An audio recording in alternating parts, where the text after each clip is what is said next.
इथे काय करतेस?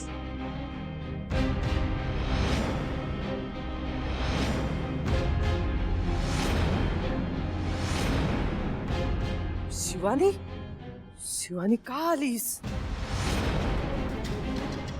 नको तिथे तळमळायला हिला यायचंच असतं का? शिवा, काय झालं? बोलत का नाहीयेस तू? भाऊ अहो एवढं शांतपणे काय विचारताय? ही शिवा जेव्हा आपल्या घरात आली ना तेव्हाच मला वाटलं होतं ही नक्की काहीतरी गोंधळ घालणारच.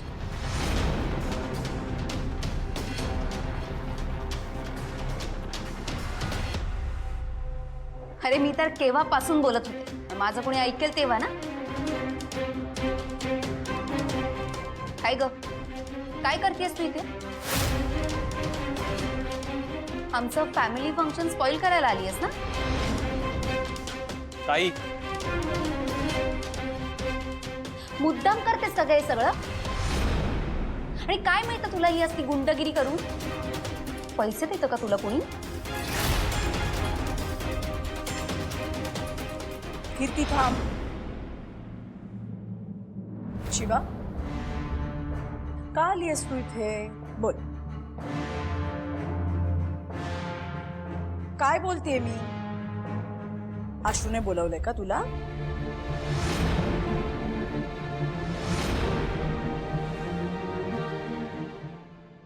आई अगं काय विचारतेस तू तिला? आशू का बोलवेल आणि हिला?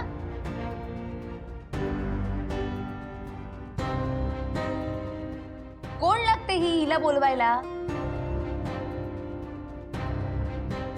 ही जेव्हा पहिल्यांदा आपल्या घरात आली होती ना तेव्हाच मला वाटलं होतं ही आपल्या घरात घुसायचा प्रयत्न करते. हो, हे बघा आम्ही तुम्हाला सगळं. बस, मला एकही शब्द ऐकून घ्यायचा नाहीये. आम्ही जो विचार केला तो खोटा ठरवला तुम्ही. तुमच्यावर जो विश्वास टाकला तोच मोडलात. ही एवढी मोठी गोष्ट तुम्ही आमच्यापासून लपवली. हाय, ताई एकदा आमचं ऐकून घ्यावं. अहो परिस्थितीच अशी होती ना की. नाही नाही वंदनाताई, एकही कारण आता देऊ नका. मी तुमच्या घरी आले होते तेव्हा बघितलं होतं हिला, विचारलं होतं तुम्हाला तुमची ओळख आहे का, तेव्हा नकार दिला होता तुम्ही. कुठलीही परिस्थिती अशी असू शकत नाही ज्याचं कारण देऊन तुम्ही ही गोष्ट लपवू शकता. हा सरळ सरळ विश्वासघात आहे. माझ्या मुलाच्या मनाचा तरी विचार करायचा होता. आणि दिव्या, तुलाही एकदा असं वाटलं नाही की येऊन सांगावं? एकदा तरी सांगायचं होतंस ग. आपण काय वाईट केलं होतं यांचं की यांनी ही एवढी मोठी गोष्ट आपल्यापासून लपवली?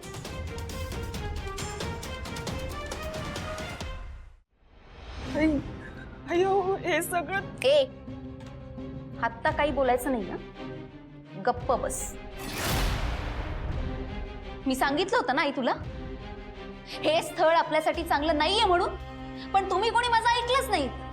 बघताय ना आता काय होतंय ते. शेवटी स्टेटस म्हणून काहीतरी असतोच ना. थर्ड क्लास लोक कुठली.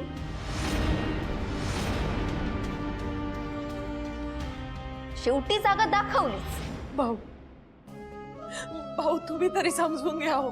वंदनाताई, आजी,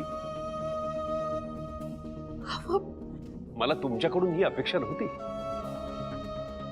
तुम्हाला दिव्याशिवाय आणखी एक मुलगी आहे ही गोष्ट तुम्ही आमच्यापासून लपवून का ठेवली?